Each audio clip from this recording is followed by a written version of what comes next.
Hello friends, இந்த வீடியோவில் நம்ம தமிழ் டப்பிங்கில் ஒரு சஸ்பென்ஸ் த்ரில்லர் படமாக வெளியான ஆனிவர்சரி படம் எப்படி இருக்குன்னு தான் பார்க்க போகிறோம். இப்போ இந்த படத்துடைய கதை என்னன்னு பார்த்துடலாம். பால் அண்ட் எலன் டெய்லர் பார்த்தீங்கன்னா அவங்களுடைய 25வது வெட்டிங் ஆனிவர்சரியை செலிப்ரேட் பண்ணுறாங்க. அந்த பார்ட்டியில் டெய்லர் கப்பலுடைய 4 பசங்களும் கலந்துருக்காங்க. அதில் ஒரு பையனான ஜாஷ் பார்த்தீங்கன்னா ஒரு அன்சக்சஸ்ஃபுல் நாவலிஸ்டாக இருக்காரு. இவருடைய ஃபியான்சி லிஸ்ஸை அந்த பார்ட்டிக்கு கூட்டிட்டு வராரு. லிஸ் எலனை சந்திக்கும் போது ஜாஷ் உதவியோட அவங்க எழுதின ஒரு புதிய புத்தகத்தை அவங்க கொடுக்குறாங்க. பட் எலனுக்கு பார்த்தீங்கன்னா லிஸ்ஸை பிடிக்கல. லிஸ் பார்ட்டியில் நடக்கிற விஷயங்களை அப்சர்வ் பண்ண ஆரம்பிக்கிறாங்க. ஒரு கட்டத்தில் லிஸ் எலன் கிட்ட போய் உங்களை பார்த்தா எனக்கு பயம் இல்ல அப்படிங்கிற மாதிரி சொல்றாங்க. லிஸ் அந்த ஃபேமிலிக்கு போனதுக்கு அப்புறம் நடந்த சுவாரஸ்யமான விஷயங்கள் என்ன, லிஸ்ஸுடைய பேக் ஸ்டோரி என்ன அப்படிங்கறத ஒரு நான் லீனியர் ஸ்கிரீன் பிளேவை பிரசன்ட் பண்ணிருக்க படம் தான் ஆனிவர்சரி. ஃபாசிசம் அப்படின்ற கான்செப்டை ஒரு இன்டென்ஸ் ஸ்கிரீன் பிளே மூலமா ரொம்ப நல்லாவே இந்த படத்து மூலமா சொல்லியிருக்காங்க. Diane Lane star of the show அப்படின்னு சொல்லலாம். அவங்க இந்த படத்துக்காக ஒரு அவார்ட் வர்த்தி பெர்ஃபார்மன்ஸை கொடுத்திருக்காங்க. கைல் சாண்ட்லர், டயன் ஓப்ரைன் பாத்தீங்கன்னா ஒரு பவர்ஃபுல் பெர்ஃபார்மன்ஸை கொடுத்திருக்காங்க அப்படின்னு தான் சொல்லுவேன். சப்போர்ட்டிங் ரோல்ல நடிச்ச எல்லாருமே ரொம்ப நல்லாவே நடிச்சிருக்காங்க. இந்த படத்துல இருக்க டயலாக்ஸ் எல்லாமே ரொம்ப பவர்ஃபுல்லாகவும் ஆடியன்ஸ்க்கு வந்து ஒரு இம்பாக்டை கிரியேட் பண்ற மாதிரி அமைஞ்சிருக்கு அப்படின்னு தான் சொல்லுவேன். படம் ஆரம்பிச்சு 20 நிமிஷத்துலேயே பாத்தீங்கன்னா ஒரு டார்க் அண்ட் இன்டென்ஸான ஒரு அட்மாஸ்பியரை வந்து கிரியேட் பண்ணிருப்பாங்க.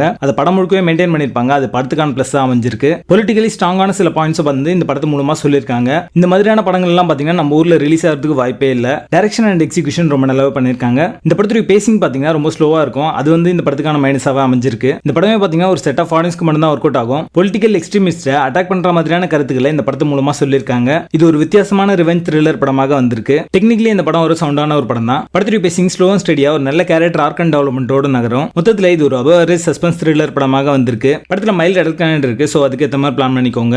ஆனிவர்சரி படத்துக்கு எங்களோட ரேட்டிங் 6.5 out of 10.